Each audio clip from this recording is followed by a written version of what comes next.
Here, we're seeing a story about Kendall's GPA. From September to November, it's doing something.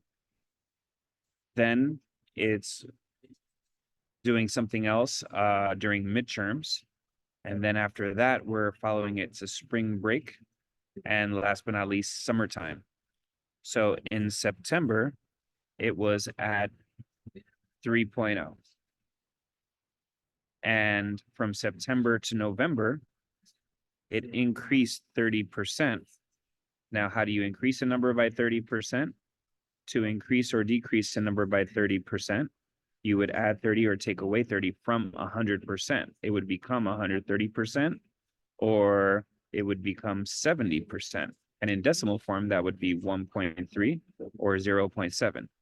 So to increase by 30%, you're actually multiplying your number by 1.3. And 3.0 times 1.3 is 3.9.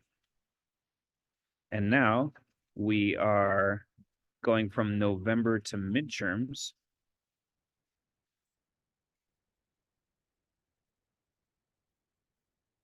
And after midterms, her GPA is decreasing 30%. We already talked about how decreasing 30 is multiplying by 0.7. So we're going to take the number we have right now, and we're going to multiply it by 0.7. And so 3.9 times 0.7 is 2.73. So right now her GPA is 2.73. But from midterms to spring break, her GPA is going 15% further in the downward direction. So if we start at 100, we could add or take away 15 from there, and the GPA would go up, would go to 115, or it would go to 85%. In decimal form, that's 1.15 or 0.85. So her GPA is going down 15% more. That means we're multiplying it by 0.85, and 2.73 times 0.85 is 2.3205.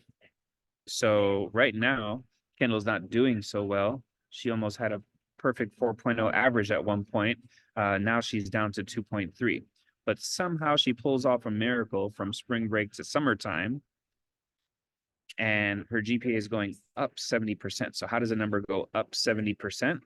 Well, it starts at 100. From there, we can go plus 70 or minus 70, up to 170 or down to 30.